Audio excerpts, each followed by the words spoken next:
ಎಲ್ರಿಗೂ ನಮಸ್ಕಾರ. ಒಂದು ಒಳ್ಳೆ ಸುವರ್ಣಾವಕಾಶವನ್ನು ತಗೊಂಡಿದ್ದೀವಿ ನಿಮಗೋಸ್ಕರ. ಇಲ್ಲಿ ರಾಮವಳ್ಳಿ ಗೇಟಿಂದ ಕೋಲೂರು ಗ್ರಾಮದಲ್ಲಿ ಒಂದು 1 ಎಕರೆ ಸೈಟ್ಗಳು ಮಾಡ್ಕೋಬೋದು ಮತ್ತು ಕಮರ್ಷಿಯಲ್ ಆಗು ಯೂಸ್ ಮಾಡ್ಕೋಬೋದು. ನಿಮಗೆ ಸೈಟ್ಗಳನ್ನ ಜಮೀನು ತೋರಿಸ್ತೀನಿ ಬನ್ನಿ.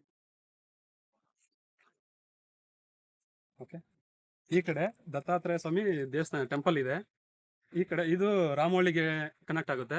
ಈ ಕಡೆ ಬಂದು ಕಣ್ಮಣಿಕೆ ಮೇನ್ ರೋಡ್ ಹೈವೇ ಕನೆಕ್ಟ್ ಆಗುತ್ತೆ. ಇದು ಕೋಲೂರು ಗ್ರಾಮ. ಇದು 100 ಅಡಿ ಜಾಗ. ಹಿಂಗೆ ಈ ಕಾಂಪೌಂಡ್ ಇದೆಯಲ್ಲ, ಕಾಂಪೌಂಡ್ 100 ಅಡಿ ಜಾಗ ಬರುತ್ತೆ.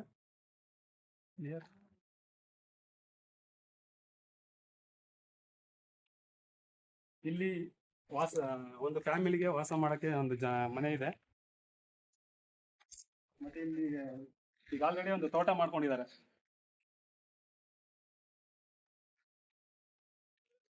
ಇಲ್ಲಿ ಒಂದೇ ಫ್ಲಾಟ್ ಅಲ್ಲಿ ಎಲ್ಲಾ ತರದ ಬೆಳೆ ಬೆಳೆದಿದ್ದಾರೆ. ಇವಾಗ ಆಲ್ರೆಡಿ ಮಾವಿನ ತೋಟ ಇದೆ. ಇಲ್ಲಿ ಹಸಿರು ಹಾಕಿದ್ದಾರೆ. ಸರ್, ಇದು ಡೈರೆಕ್ಟ್ ಓನರ್ ಪ್ರಾಪರ್ಟಿನ? ಇದು ಹೌದು, ಇದು ಡೈರೆಕ್ಟ್ ಓನರ್ ಪ್ರಾಪರ್ಟಿನೇ. ಡಾಕ್ಯುಮೆಂಟ್ ಎಲ್ಲ ಪಕ್ಕ ಇದೆ. ಓಕೆ. ಓನರ್ ಎಲ್ಲಿಯವರು ಸರ್? ಓನರ್ ಬಂದು ಉಡುಪಿಯವರು. ಓಕೆ. ಇಲ್ಲಿ ಜಾಗ ತಗೊಂಡು ಇದನ್ನ ಇವಾಗ ಮಾರ್ತಿದ್ದಾರೆ ಬೇರೆಯವ್ರಿಗೆ. ಓಕೆ. ಮಾರೋದಕ್ಕೆ ಕಾರಣ ಸರ್, ಏನಕ್ಕೆ ಮಾರ್ತಾ ಇದ್ದಾರೆ? ಇದನ್ನ ಮಾರಿಬಿಟ್ಟು ಬೇರೆ ಕಡೆ ಅದನ್ನ ಫ್ಲಾಟ್ ತಗೊಳ್ತಿದ್ದಾರೆ. ಅದಕ್ಕೋಸ್ಕರ ಇದನ್ನ ಮಾರಕ್ ರೆಡಿ ಇದ್ದಾರೆ. ಸರ್, ಇಲ್ಲಿಂದ ಕಣ್ಮಣಿಕೆ ಟೋಲ್ ಎಷ್ಟು ದೂರ ಆಗುತ್ತೆ? ಇಲ್ಲಿಂದ ಕಣ್ಮಣಿಕೆ ಟೋಲ್ 15 ಕಿಲೋಮೀಟರ್. ಇಲ್ಲಿಂದ 15 ಕಿಲೋಮೀಟರ್ ಆಗುತ್ತೆ. ಸರ್, ಏನೇನು ಬೆಳೆದಿದ್ದಾರೆ? ಮಾವಿನ ತೋಟ ಇದೆ, ಮಾವು ಬೆಳೆದಿದ್ದಾರೆ. ಹಂಗಾರೆ ಇದು 100 ಅಡಿ ಏಕ ಒಂದೇ ಪ್ರಾಪರ್ಟಿನ ಉದ್ದದವರೆಗೂ? ಹೌದು, 100 ಅಡಿ ಏಕ ಒಂದೇ ಪ್ರಾಪರ್ಟಿ ಇದೆ. ಹಾ, ಒಂದೇ ಜಾಗದಲ್ಲಿ ಒಂದೇ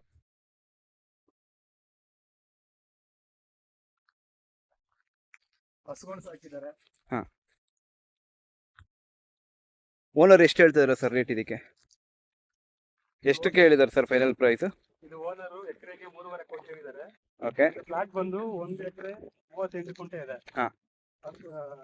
6 ಕೋಟಿಗೆ ಫೈನಲೈಸ್ ಮಾಡಬಹುದು. ಓಕೆ. ಆನ್ ಟೇಬಲ್ ನೆಗೋಷಿಯಬಲ್ ಇದು? ಹೌದು. ಓಕೆ. ರಾಮವಳ್ಳಿಯಿಂದ ಎಷ್ಟು ದೂರ ಆಗುತ್ತೆ ಸರ್ ಇದು? ರಾಮವಳ್ಳಿಯಿಂದ ಇದು 2 ಕಿಲೋಮೀಟರ್ ಇದೆ. 2 ಕಿಲೋಮೀಟರ್ ಇದೆ. Okay okay. ಹಸುಗಳು ಸಾಕಿದ್ದಾರೆ. ಇದು ದತ್ತಾತ್ರೇಯ ದೇವಸ್ಥಾನ ಇಲ್ಲಿ ಫೇಮಸ್ ಸರ್? ಇಲ್ಲಿ ದತ್ತಾತ್ರೇಯ ಟೆಂಪಲ್ ಇದು ಫೇಮಸ್ ಆಗಿದೆ. ಹಾ. ಸರ್, ಸುತ್ತ ಫೆನ್ಸಿಂಗ್ ಹಾಕಿದ್ದಾರೆ. ಹೌದು, ಸುತ್ತ ಬೇಲಿ ತಂತಿ ಇದೆ. ಹಾ ಹಾ ಹಾ. ಯಾವುದೇ ಹೊರಗಿನವರು ಇದಕ್ಕೆ ಪ್ರಾಪರ್ಟಿನ ಹಾ. ಸೊ ಆನ್ ಟೇಬಲ್ ನೆಗೋಷಿಯಬಲ್ ಇದೆಯಾ ಸರ್ ಏನಾದ್ರು ಪ್ರೈಸ್? ಹೌದು. Okay okay. ಇದು ಅಲ್ಲಿ ತನಕನೂ ಫ್ಲಾಟ್ ಇದು. ಹಾ ಹಾ ಹಾ.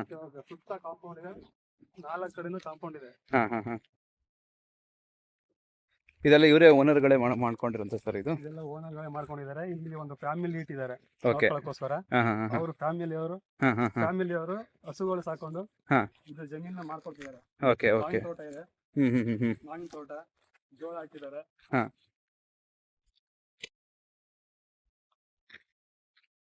ರೆಸಾರ್ಟ್ ಮಾಡೋರಿಗೆ ಇದು ಒಳ್ಳೆ ಆಪರ್ಚುನಿಟಿ ಸರ್, ಒಳ್ಳೆ ಆಪ್ಷನ್ ಇದೆ. ರಿಸಲ್ಟ್ ಮಾಡೋರಿಗೆ ಇದು ಒಳ್ಳೆ ಆಪ್ಷನ್ ಇದೆ. ಇಲ್ಲಿ ಸಪೋರ್ಟ್ ಆಗಿಡಲ್ಲ. ಓಕೆ. ಸೊ ಅಲ್ಲಿ ಎಂಡ್ವರೆಗೂ ಬೌಂಡ್ರಿ ಇದೆಯಾ? ಲಾಸ್ಟ್ ಎಂಡ್ ವರೆಗೆ ಅಲ್ಲಿ ಕಾಂಪೌಂಡ್ ಕಾಣ್ತಿದೆಯಲ್ಲ, ಹಾ. ಅಲ್ಲಿ ತನಕನೂ ಇವ್ರದ್ದು ಜಮೀನು. ಓಕೆ. 1 ಎಕರೆ ಹಾ. 38 ಗುಂಟೆ ಇದೆ. 1 ಎಕರೆ 38 ಗುಂಟೆ. Okay okay sir. ಮಾವಿನ ತೋಟ ಇದೆ ಇಲ್ಲಿ ತನಕನೂ. ಹಾ. ಮಾವಿನ ತೋಟ ಮಾಡಿದ್ದಾರೆ. ಹಾ ಹಾ. ಮತ್ತೆ ಇಲ್ಲಿ ಒಂದು ಬೋರ್ ಇದೆ. ಬೋರ್ ಇದೆಯಾ ಅಲ್ಲಿ? ನೀರಾವರಿ ಇದೆ ಅಲ್ಲಿ. ಹಾ ಹಾ ಹಾ ಹಾ.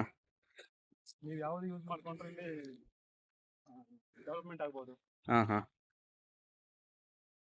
ಸೊ ಈಗ ಇದನ್ನ ಮಾತುಕತೆ ಮಾಡಬೇಕು ಅಥವಾ ಯಾರಾದರೂ ಇಂಟ್ರೆಸ್ಟ್ ಇರೋರು ತಗೊಳ್ಳೋರು ಇದ್ರೆ ಎಲ್ಲಿಗೆ ಕಾಂಟ್ಯಾಕ್ಟ್ ಮಾಡಬೇಕು ಸರ್? ಏನು ಮಾಡಬೇಕು? ನಾವು ಇವಾಗ ಸ್ಕ್ರೀನ್ ಮೇಲೆ ಒಂದು ನಂಬರ್ ಹಾಕ್ತೀವಿ. ಹಾ. ಅವ್ರನ್ನ ಕಾಂಟ್ಯಾಕ್ಟ್ ಮಾಡಬೇಕು. ಓಕೆ. ಈಗ ಆನ್ ಟೇಬಲ್ ಅಲ್ಲಿ ಡಿಸ್ಕಷನ್ ಆಗುತ್ತೆ. ಓಕೆ. ಈಗ ಇದು ಸರ್, ಇಲ್ಲಿ ಸೈಟ್ ವಿಸಿಟ್ ಅಂದ್ರೆ ನೋಡಬೇಕು, ನಾನು ಬಂದು ಜಾಗನ ಒಂದ್ಸಲ ಇನ್ಸ್ಪೆಕ್ಟ್ ಮಾಡಬೇಕು ಅಂತ ಹೇಳಿದ್ರೆ ನೀವು ನಮ್ಮನ್ನೇ ಸ್ಕ್ರೀನ್ ಮೇಲೆ ನಂಬರ್ ಹಾಕ್ತೀವಿ, ನೀವು ಕಾಂಟ್ಯಾಕ್ಟ್ ಮಾಡಿ ಇಲ್ಲಿ ಬಂದು ವಿಸಿಟ್ ಮಾಡ್ಬೋದು. Okay okay okay. ಸರ್, ಇದು ಡಾಕ್ಯುಮೆಂಟ್ಸ್ ಎಲ್ಲ ವೆರಿಫೈ ಮಾಡಬೇಕಂದ್ರೆ ಸಪೋರ್ಟ್ ಮಾಡ್ತೀರಾ ಬಯರ್ಸ್ಗಳಿಗೆ? ಹೌದು, ಸಪೋರ್ಟ್ ಮಾಡ್ತೀವಿ. ಅದೆಲ್ಲ ಡಾಕ್ಯುಮೆಂಟ್ಸ್ ಪಕ್ಕ ಇದೆ. ಓಕೆ. ನಿಮಗೆಲ್ಲ ಓಕೆ ಆಯ್ತು ಅಂದ್ರೆ ನಾವು ಡಾಕ್ಯುಮೆಂಟ್ಸ್ನ ಸೊ ಲೀಗಲ್ ಒಪಿನಿಯನ್ ಎಲ್ಲ ತಗೊಳ್ಳೋದಕ್ಕೆಲ್ಲ ಸಪೋರ್ಟ್ ಮಾಡ್ತೀವಿ. ಸಪೋರ್ಟ್ ಮಾಡ್ತೀವಿ. Okay okay sir. ಓಕೆ. ಇದು ಪ್ರಾಪರ್ಟಿ ಮಾಡೋರಿಗೆ ಒಳ್ಳೆ ಅವಕಾಶ, ಸುವರ್ಣ ಅವಕಾಶ ಇದು. ಈ ಬೇರೆ ಪ್ರಾಪರ್ಟಿನ ಮಾಡ್ಬೇಕನ್ನೋರು ಇದನ್ನ ಪ್ರಾಪರ್ಟಿನ ಮಾರಿ ಓನರ್, ಈ ಪ್ರಾಪರ್ಟಿ ಓನರ್ ಬೇರೆ ಕಡೆ ಪ್ರಾಪರ್ಟಿ ತಗೋತಿದ್ದಾರೆ. ಇಲ್ಲಿ ನಾಯಿನ ಕೂಡ ಸಾಕೊಂಡಿದ್ದಾರೆ. ಬೌಂಡ್ರಿ ಇದು ಪಕ್ಕ ಇದರಿಂದ ಆಚೆ, ಕಾಂಪೌಂಡ್ ಇಂದ ಆಚೆ ಇರೋದೆಲ್ಲ ಬೇರೆಯವರ ಪ್ರಾಪರ್ಟಿ.